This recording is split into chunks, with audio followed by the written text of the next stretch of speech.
We are a virtualization company out of Denver, Colorado is where I'm from. They're out of Silicon Valley though. This session here is definitely about virtualization and the empowering of it, but it's definitely not about my company. So you're going to hear different things in here. I myself am more known in the Oracle and the SQL Server environment. This is my first DevOps conference, so I'm new to this arena. And I was an ACE director on the Oracle side. I'm now considered an alumni there. Since I worked for Oracle, they kind of took that away from me. But I'm an IDERA ACE, and I'm an Oak Table member. They're groups for Oracle scientists and that. And I'm the president of my Rocky Mountain Oracle user group, as well as now the SQL Server user group. I'm not the liaison anymore. I became the president of that one. And I do a lot with DevOps. So you're going to see me talk about a lot of this, but I know it sounds pretty derogatory with the title of this one. So DataOps is something that we've started to talk about very much within my company, because the empowering with data, and that data is, you know, the new oil and gold and everything as you're hearing this. And the challenges with it are pretty large. As we start looking at some of this, there's an older definition of DataOps of how to empower analytics, and we're moving a little bit more away from that because I come from the DBA realm. I was a DBA for over 20 years and a developer, and the challenges of getting data where people needed it and how to build databases. Some of the companies I worked for, I was dropping and recreating 20 terabyte databases every single week, and how to get that data to the customer and to different developers and testers faster, and that's where this kind of concept of DataOps went in for us. So we're reusing that acronym or that term. And the challenges come back to data gravity, and this is another term that has two definitions for it. So data gravity can either talk about all the apps and the services that are attracted to the mass of data and the gravity pull of data, or that data itself has weight. Data itself is huge, and it ends up causing this gravity pull that people can't get away from. So you're going to see these terms as I start talking forward about this. And that's when we start talking about data gravity is the ability of data to attract applications, services, etc. with the laws of physical gravity. Data, due to its mass, will attract all else that has less mass. We feel this pain very much on the database side. One of the challenges is most DBAs may track their time with this idea that, well, it's going to take me days or even weeks to refresh this environment or create a new environment, so I have that amount of time of value. And I've been working really hard to kind of pull them away from that idea and get them into the concept that we're all in this together, and that we're working in a more agile environment and DevOps environment, and how we're going to embrace that for the future. So that's really where data gravity comes in. You start feeling the weight of that database and how this is impacting. How many of you have really large databases that you're working with and data sources? So big data? A couple of you. It is harsh. It is a reality that we all feel, and some DBAs seem to like that. They feel more powered by it. I always felt crippled by it. That was one of the things that I was trying to get away from. So what are we talking about in data is that it is a huge challenge, and it's going to get worse as we go along in the future. And we're talking about by 2020, the average person is going to create 1.7 megs of data every single second. It's about 40,000 Google searches a second. That's what we're dealing with. It'll be 4,400 zettabytes. That's a lot of data that we're dealing with, and they are going to have to be kept in some kind of data source. And it doesn't matter if we're talking about a relational database or a big data source, anything like this, unstructured files. This data is very heavy, and being able to get that to developers faster, as well as the user and the end users, the actual business, is going to make a big deal on how these people will succeed. So this is where we go from DevOps to DataOps. So we're going to use this use case of Dave is a developer, and he's new to Agile. He's brand new. He's never done this before, and he's always been this developer, and he's worked in some of these new DevOps techniques of Ansible and creating groovy scripts, but he's trying to figure this all out. So they're going to start with Scrum. They're going to do a 2-week sprint, and they're hoping to increase their productivity about 20%. 25% increase in collaboration. They want to start working in smaller teams, faster, 2-week sprints, and they're hoping that they're going to have gains in their actual revenue. But they've said, we're going to need a Scrum Master for this. So they hire George, and George is now their Scrum Master. So they're going to start going forward, and they start to pick out some really good tools. And if you're not familiar with this website, has anyone seen this before? This is the periodic table of DevOps tools, and I like it. So if you're starting to get into DevOps and learn about DevOps tools, this is a great site. And on my slides, you will see there's a link down here, so you can go to this. But if you look up in Google DevOps periodic table, it'll come up right away. It's from Zebia Labs. And we're going to say, George has gone through and said, all these circled in blue here. He's picked out some strong tools. He picked out Ansible. He knew that, the DBA and the developers were familiar with this. He picked out AWS for their actual cloud platform. He's starting to pick out some tools that will make sense as they're going along. But they're now having to work forward with their Scrum. And George creates a burn down list for the sprint. He's figuring out what they're going to do for their tasks and how they're going to move forward with this. And so he's got his sprint, and you can see that they got the team members and George for their Scrum Master, Dave is their lead developer, and they start to build out from their product backlog. They build out their sprint backlog, and then their burn down chart of how they're going to address all of these tasks and get it completed in their 2 weeks before they actually have their working software product. And this is going to be a repeatable process. They need to do this very quickly, and they need to do it efficiently. So George is doing his Scrum meetings every single week. Do any of you use Scrum? Anyone here? A couple weeks? Do you have 5-minute Scrum meetings, stand-up meetings every day? 15? Okay. I actually have a marketing team at my company that is trying to do Scrum stand-ups every day, and they're like 30 minutes. I'm like, you guys aren't getting DevOps, but they're trying. So I'm very proud of them for that. But, this whole idea that George is getting the team together, and they're actually working through this and figuring out what they're going to accomplish for the day and who's going to work for who is very good. The problem is that all these developers, they need their own environments. They need to get this data faster to get this done in that 2 weeks. And the problem is Dave has his own groovy script that he built with Ansible, and he needs to get this tested. So this script is going to have to copy out, it's going to have to make changes, execute to the environment, and it's going to impact everybody else. So he needs his own environment as well. And the way that this would normally work, this is their old environment and how they're still impacted. So you can see in the red, this is our database refreshes. This is how we want to get to. This is what we want to get to, but this is what they have up above. So this takes a long time to do their database refreshes. You can see how it's impacting their releases and how fast they're going to go versus where they want to go. And that's their hit right now, is how long it takes them to get those databases and how long it gets them for development to do their job. So without a self-service portal as well, this is going to impact their developers. They're all kind of chained to their DBAs. And like I said, as a DBA myself, this was something that impacted me. It really bothered me. And so we realized that this is only going to get worse as we go forward. The natural life of any kind of data source is growth. It's going to get bigger. It's like saying, I'm going to put the 5-year-old genes on a 10-year-old kid. It's not going to fit as you go along. And we have a tendency to be chained into our archaic tools. So we will sit here and do, we're going to export and import and refresh this data. Or Oracle, it's transportable table spaces. Or we're going to do RMAN duplicates. Or we're going to do, import processes with BCPs. These kind of processes take a long time. We're getting into snapshots and that's good, but most DBAs still think if I take this amount of time, I have this amount of value. So we're trying to get away from that because we realize Agile doesn't work that way. So we're trying to get away from these processes, and George and Dave are feeling this pressure. They're recognizing this, that they're not going to be able to get where they are.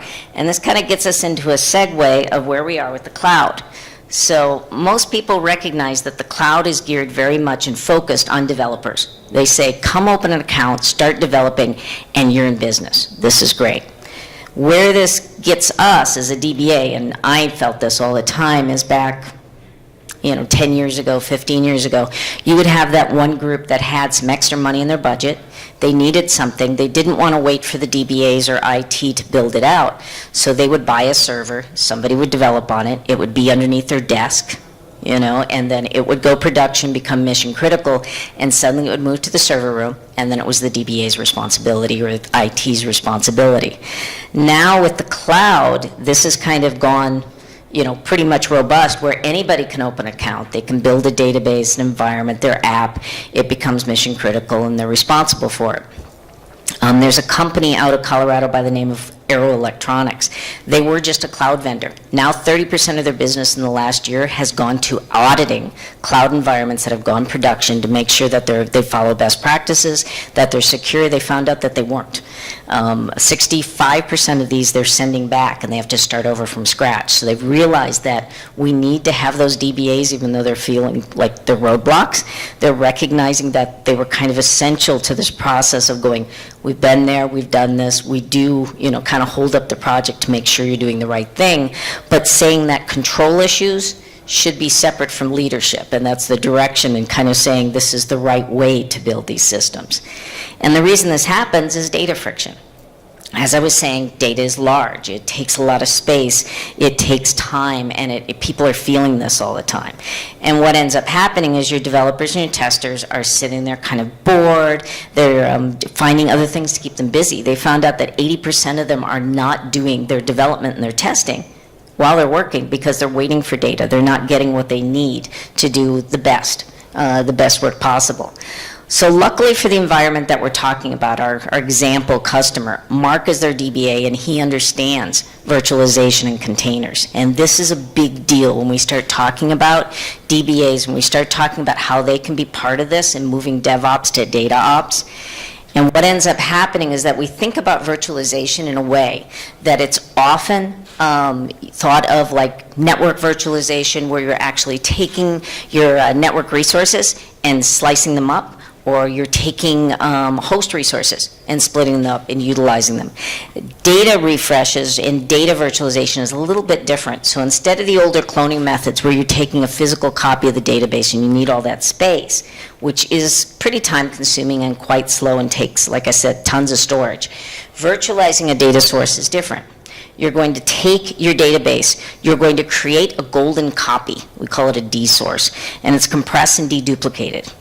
And then from there, you can create as many virtual databases as you want, depending on your resources, your speed of your network, the speed of your I/O on your actual disk.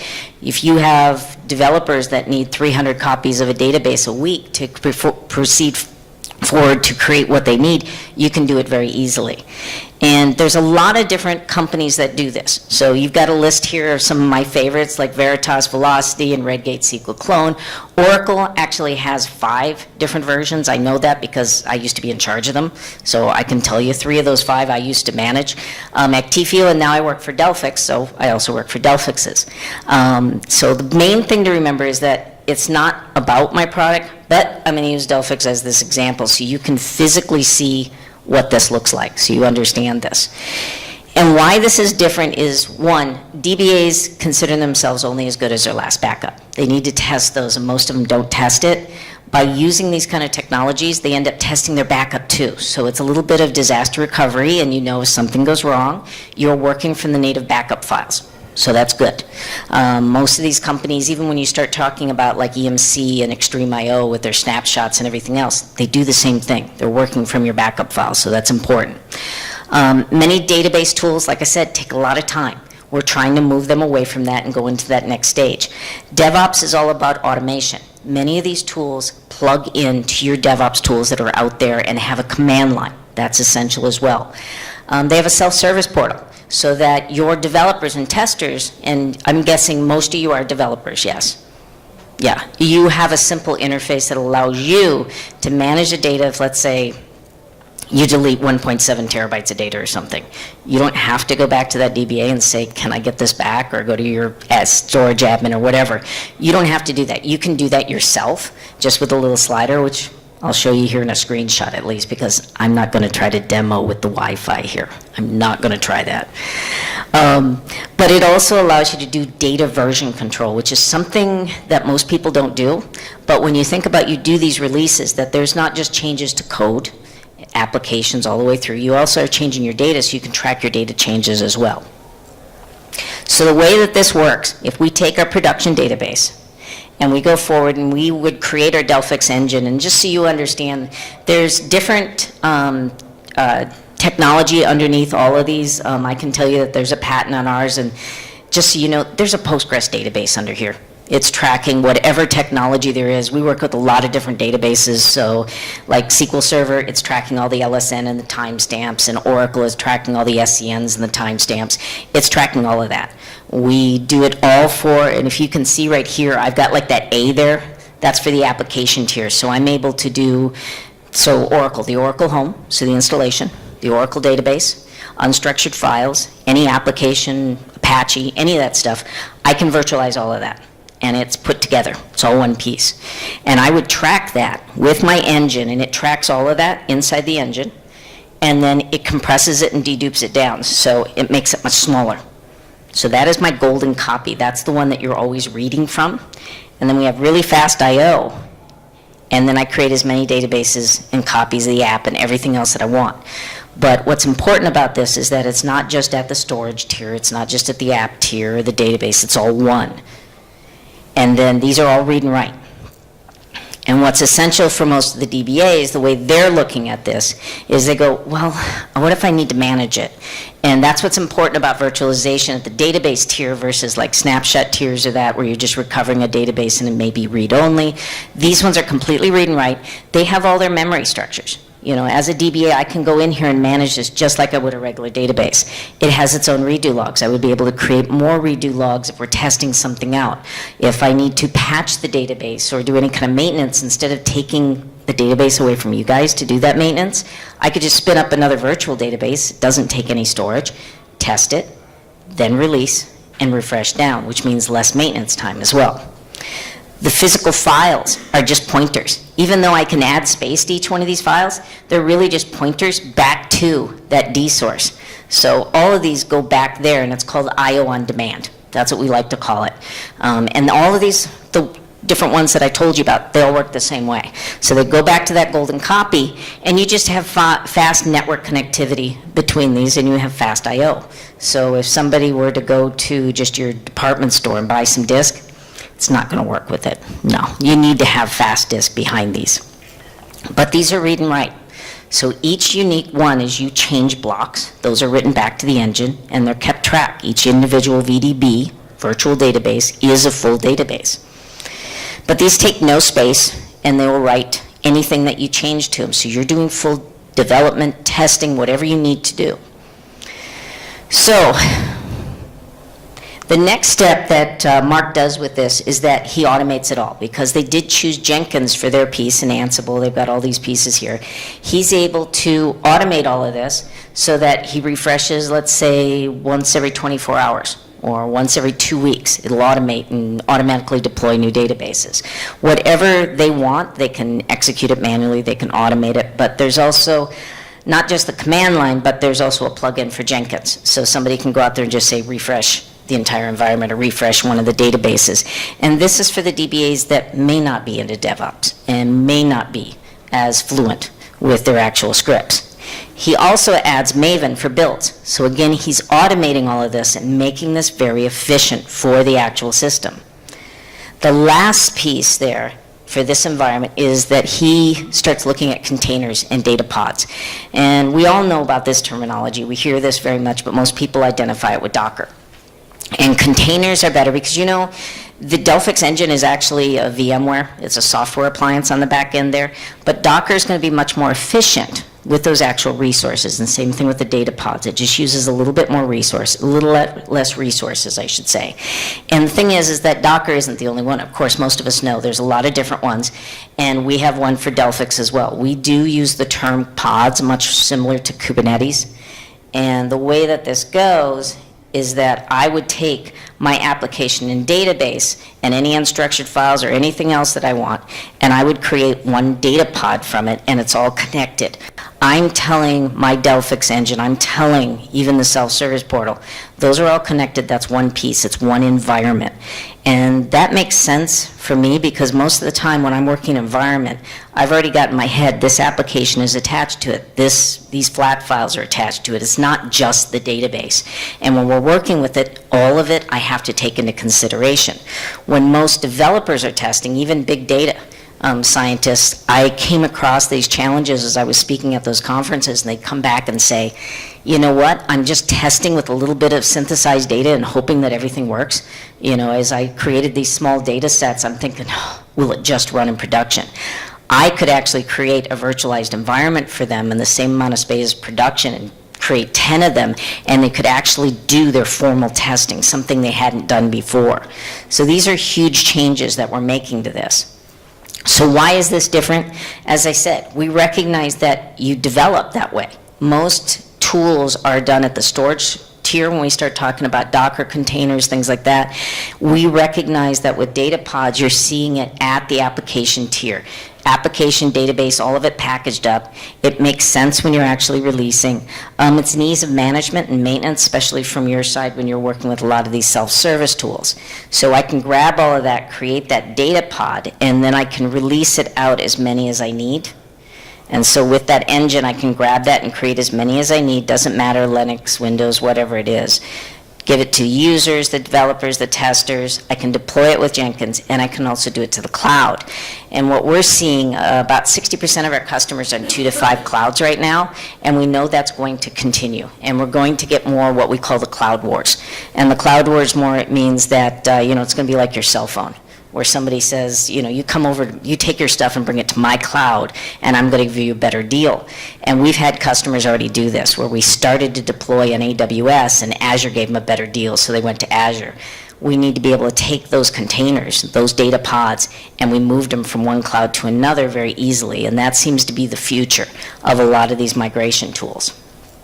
So by doing this, the developers and the testers are moving at that speed of business. They're able to do everything that they need, and they're not held back by that data.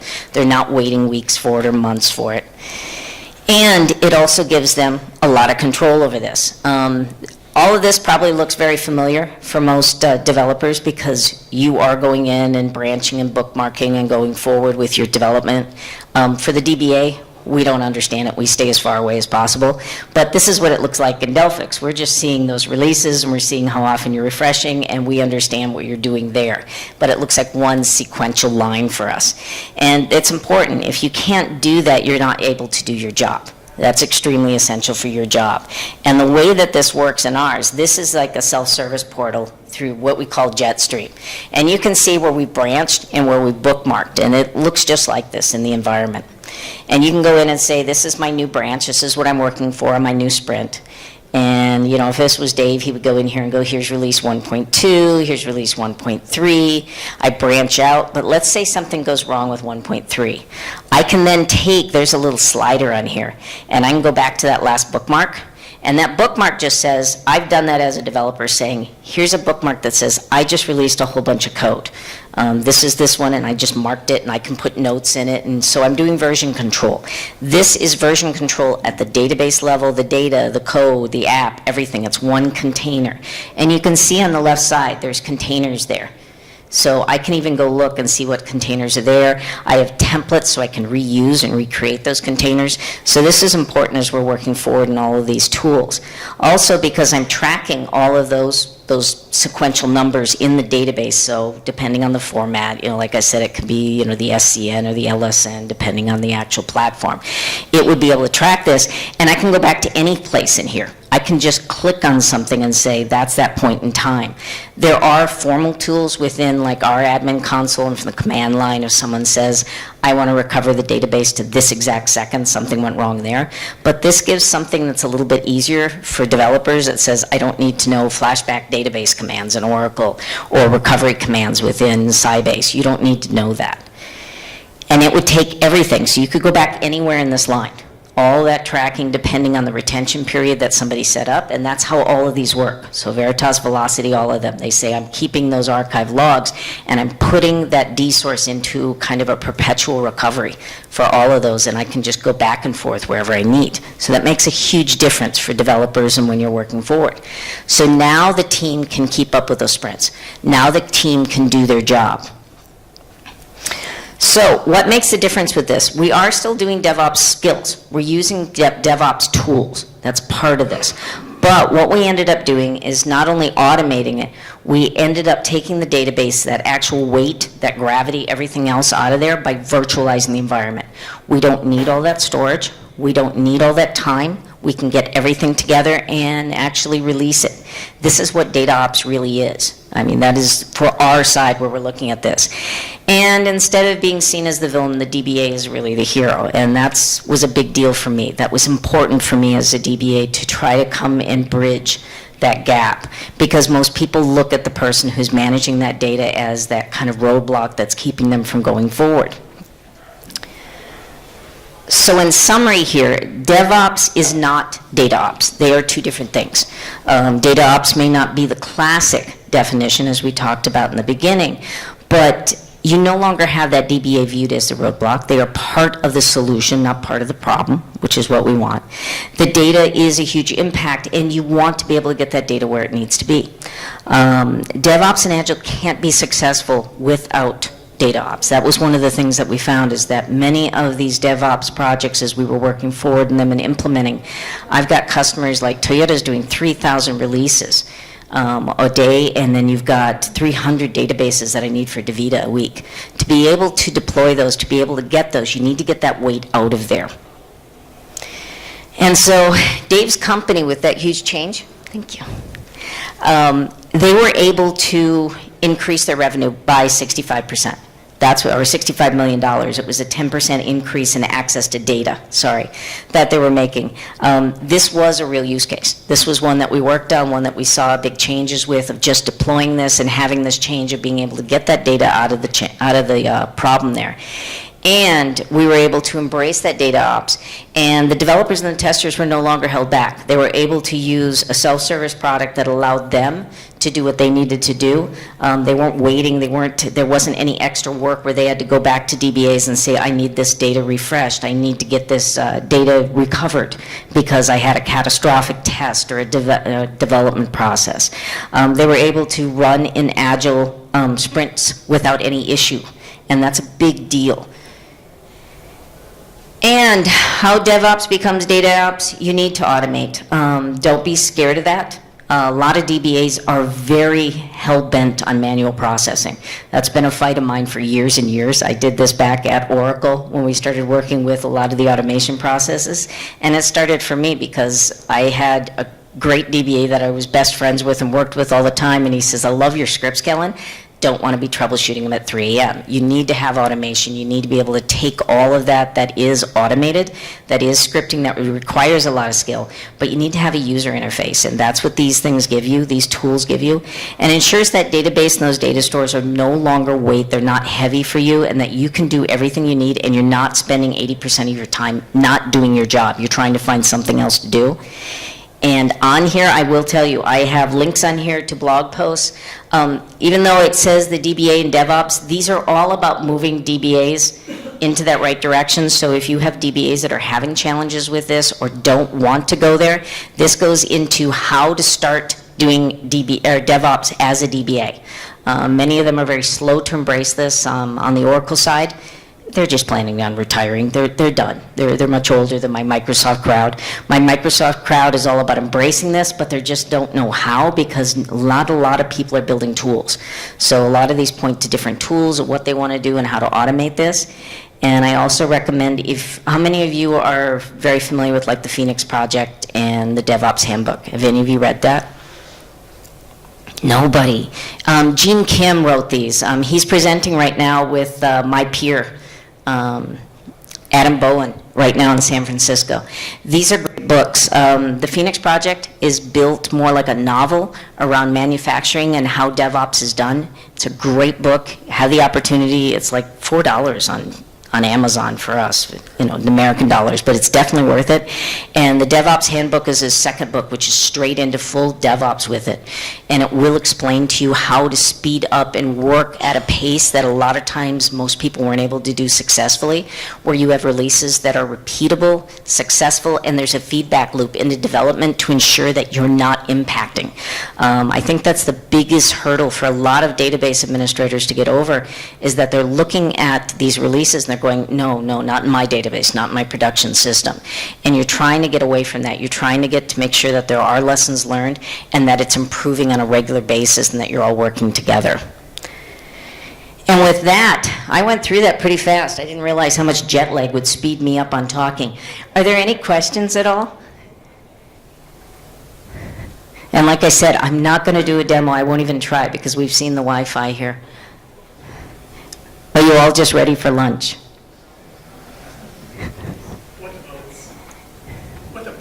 So, as you mentioned, software development and DB has different velocities. Yes.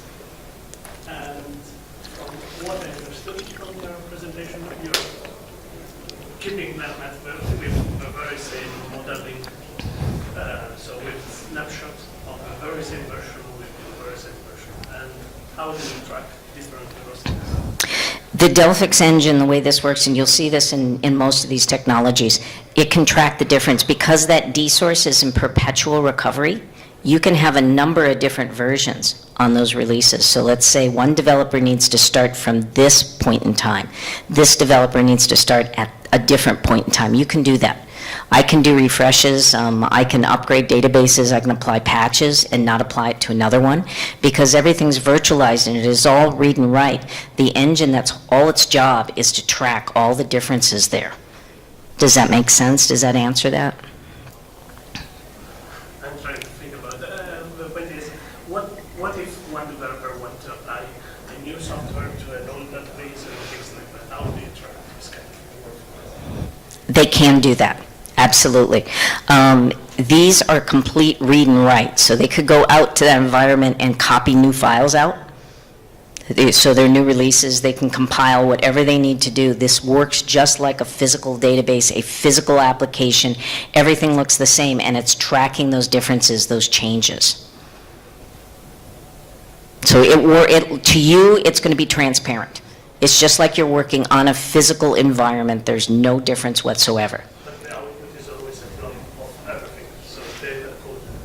Yes, and the differences are going to take up space. That's your change there. So after a period of time, let's say you're finished with your sprint, because this is made for an agile environment.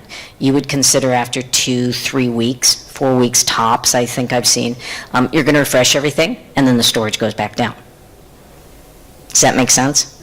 Yeah. Any other questions at all? I think I'm going to let you go to lunch then and just enjoy. Thank you. Thank you so much.